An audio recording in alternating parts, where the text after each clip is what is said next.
হৃদযন্ত্রের ক্রিয়া বন্ধ হইয়া ইন্তেকাল ফরমাইয়াছে। হইছে কি, এতদিন পর্যন্ত যে রূহটা ছিল রূহটা চলে গেছে, আল্লাহ নিয়ে গেছেন, আজরাইল নিয়ে গেছে। ও ভাই, তোমার এত সুন্দর দৃষ্টি, ডাগর ডাগর চক্ষু, তোমার সুন্দর হাত পা, তোমার স্বাস্থ্যওয়ালা দেহ, যেদিন রব্বুল আলামিন তোমার সময় নির্ধারণ করে রেখেছেন আজরাইল খাবার দিয়ে যেদিন রূহটা নিয়ে যাবেন, তোমার এই দেহের কোনো মূল্য নেই।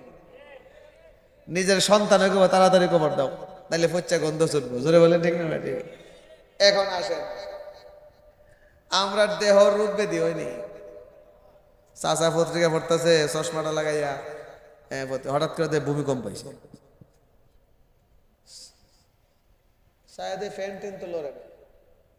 পানিও লড়ে না, ভূমিকম্প করতে হয়। কয়েকবার যেন এমন করছে, নাতিরে কয়, নাতিরে চল, আমার তো ভূমিকম্প ভূমিকম্প লাগে, তাড়াতাড়ি ডাক্তার। ডাক্তার সাহেব গিয়ে, ডাক্তার সাহেব ভূমিকম্প হয় আমার একলা, আর কেউ ভূমিকম্প হয় না। ডাক্তারকে ব্লাড টেস্ট করে, গুতা দিয়ে কয় আপনার সুগার গেছে 32। তাহলে শারীরিক বিভিন্ন রোগ বেদের আলামত আসেনি। যদি হঠাৎ করে মাথা ঘোরায়, শরীরটা দুর্বল হয়ে যায়, হঠাৎ করে শরীর কাঁপে, ঘাইমা যায়, বোঝা গেল ডায়াবেটিস হয়ে গেছে। দোকানে বসা, হঠাৎ করে মাথা গরম, মাথা চক্কর দিয়ে ওঠে, বমি বমি ভাব, চোখ দুটো লাল হয়ে যায়, শরীরটা কাঁপা শুরু হয়ে গেছে, আলামত হলো প্রেসার হাই। কথা কয় না, আর যদি কর না, তাহলে বডির বিভিন্ন রোগ হয়, রোগের আলামত আসেনি না নাই? আমাদের দেহে যেরকম রোগ হয়, হার্টের রোগ, চোখের রোগ, হাত পায়ের রোগ, হাড্ডির রোগ, চামড়ার রোগ, ত্বকের রোগ, আরো কত জাতের রোগ, যক্কা, টিবি, চুলকানি, খাইজানি, এক্সিমা, আর বিভিন্ন ধরনের রোগ আছে। ঠিক তেমনি ভাবে আমাদের ভিতরে যে রূহ আছে, এই রূহেরও বিভিন্ন রোগ হয়। দেহের রোগের যেরকম ভাবে চিকিৎসা আছে, রুহানি রোগ যখন হয়ে যায়, রুহানি রোগের চিকিৎসা আছে। দেহের রোগ যদি হয়ে গেলে, আল্লাহ পাক রব্বুল আলামিন যেহেতু আমাদের দেহটা জমিন দিয়ে বানিয়েছেন, কাজে দেহের রোগ বিধি হয়ে গেলে এটার যত চিকিৎসার দরকার, দেহের যত খোরাক দরকার, সব আল্লাহ জমিনে রাখছে। কিন্তু মানুষের রূহ যদি অসুস্থ হয়ে যায়, রূহ তো জমিন দিয়ে আল্লাহ বানান নাই, রব্বুল আলামিন রূহটা বানাইছেন আসমান থেকে। এই জন্য রূহ যদি কারো অসুস্থ হয়ে যায়, রূহের চিকিৎসা জমিনে পাওয়া যায় না, রূহের চিকিৎসার ঔষধ জমিনে তৈরি হয় না। আল্লাহ পাক রব্বুল আলামিন রূহানি চিকিৎসার জন্য যে মেডিসিন পাঠাইছেন, আল্লাহ বলেন তোমাদের রূহটাকে আমি আসমান থেকে পাঠাইলাম, তোমাদের রূহানির চিকিৎসার মেডিসিনও আমি আসমান থেকে পাঠাইলাম। রূহের চিকিৎসার মেডিসিন জমিনে পাওয়া যায় না, কোত্থেকে আসে? কথা কয় না, কোত্থেকে আসে? আচ্ছা, এখন এই মেডিসিন একটু পরে বুঝাইবো। এখন রূহের, দেহের রোগের যেরকম আলামত আছে, আমরা রূহানি রোগের আলামত নাই। কথা কয় না, আসেনি। এটার নাম কি? মহাপবিত্র আল কোরআন। জোরে বলেন আলহামদুলিল্লাহ। বলেন রূহানি চিকিৎসার মেডিসিন কার নাম কি?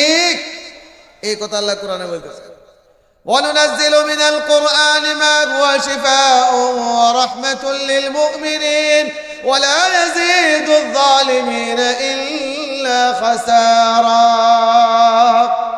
আল্লাহ পবিত্র ঘোষণা দেন পবিত্র কোরআনে। আল্লাহ বলেন এই কোরআনের যা আমি নাজিল করেছি সব হলো মুমিনদের জন্য রোগ ব্যাধির শেফা। এটা কোন রোগ? রূহানি রোগ। কথাবার্তা করতেছে মুহতারাম হাজির। এখন আমাদের দেশে কিছু লোক আছে বুদ্ধিজীবী, এটা লম্বা লম্বা মুস্তাহে, আর এরা সবার নাম কইলে মাইছে না, মুরগি কইলেছে। কথা কয় না, আসেনি না নাই? এই মুরগিওয়ালা বুদ্ধিজীবীরা টকশোদ বয়ে বয়ে হেরার গায়ে বড় জ্বালা, মোল্লাদের মাদ্রাসা ব্যাঙ্গের ছাতার মতো হয়ে যাচ্ছে। এ টকশোদ বইয়া কিতাব, বাংলা বই খুললে ভুল ধরে, কি শেখানো হচ্ছে আমাদের বাচ্চাদেরকে? ওতে অজু। বাংলাদেশ তো তালেবানের দেশ হয়ে যাবে, মোল্লাদের দেশ হয়ে যাবে। তো মোল্লাদের দেশ অনৃত্য আমরা চাই। কথা বলেন না? এই দেশের চুরি ডাকাতি বন্ধ হয় না, বদমাশি বন্ধ হয় না, দুর্নীতি বন্ধ হয় না। হ্যাঁ, পিওন হইয়া 400 কোটি টাকার মালিক হয়েছে। চুরির তো একটা সীমা আছে। ও বাঙালি জাতি, ব্রাহ্মণবাড়িয়ার মুসলমান, তোমাদের ভাগ্য পরিবর্তন হবে না যতদিন পর্যন্ত আপনারা শুধুমাত্র মসজিদের জায়নামাজকে মোল্লা বানায় ক্ষান্ত হবে। দেশ পরিবর্তন হবে না যতদিন পর্যন্ত জাতীয় সংসদ মোল্লা না হবে, মন্ত্রী পরিষদ মোল্লা না হবে, সচিবালয় মোল্লা না হবে, রাষ্ট্র পরিবর্তন হবে না, রাষ্ট্র পরিবর্তন হবে না।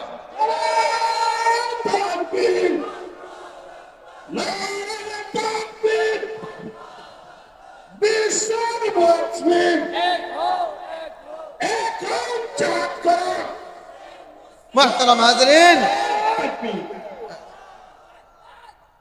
খালি মসজিদে জানা মারতে মোল্লা চুরি করিলে ফিওনে 400 কোটি টাকা।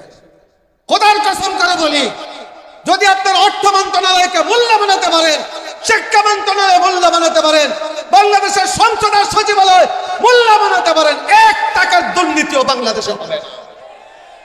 বারবার খালি দেশ পরিবর্তন, দেশ পরিবর্তন, পরিবর্তন কোন সময় হবে? কখন পরিবর্তন হবে দেশ? যেদিন দেশ আপনারা মোল্লাদের হাতে দিবেন।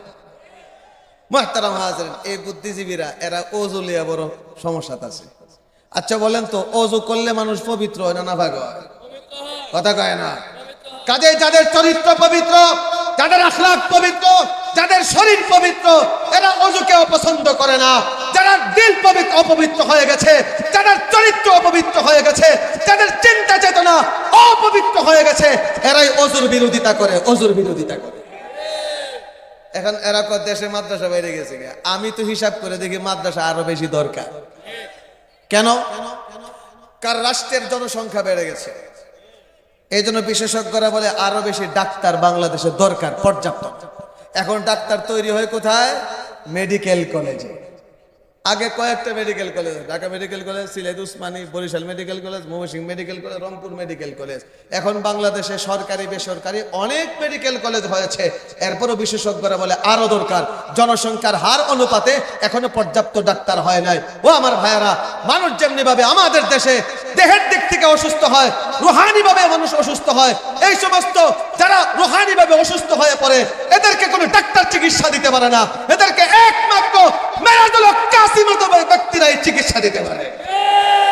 আপনাদের এলাকায় সব সুররে গ্রেপ্তার করে যদি ব্রাহ্মণবাড়িয়া সদর হাসপাতালে নিয়ে জরুরি বিভাগে ঢুকান, ডাক্তাররা দৌড়ে যাবে, কি হয়েছে, তাড়াতাড়ি চিকিৎসা দেন, সমস্যা কি, খালি চুরি করে চিকিৎসা দিব, কব এটারও তার শীর্ষে চুরি করে, আপনারা যারা আনছেন আপনারাও তার শীর্ষে। কথা বলেন না?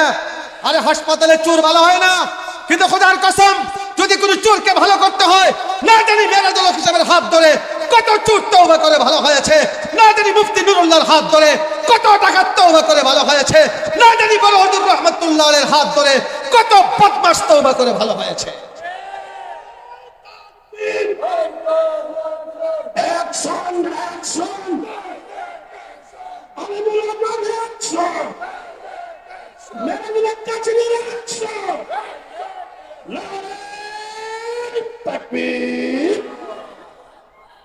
আমার এক বন্ধু সিলেটের, কানাডা প্রবাসী, দেশে আসছেন। উনি বলতেছেন, আমি অবাক হয়ে গেলাম, বাংলাদেশে 5 আগস্টের পরে বেশ কয়েকদিন পুলিশ নাই, কার্যত কোনো সরকারি নাই দেশে, এরপরও ওই পরিমাণ চুরি ডাকাতি খুন খারাপি হয় নাই।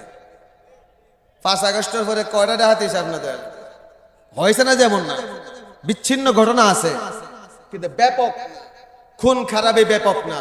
উনি বলেন, আজকে আমাদের দেশের কিছু বুদ্ধিজীবীরা কানাডার মতো বাংলাদেশকে বানাতে চায়। একদল তো সিঙ্গাপুর বানায় জান্নাত বানাই লেছি, কইছিল না বাংলাদেশ আমরা জান্নাতে আছি। তো জান্নাত হোটেল একটা আছিল বৈরব, এটারও জাহান্নাম বানাই লেছে জ্বালাইয়া, এটাকে খাওয়া দাওয়া করতাম, এটা শেষ।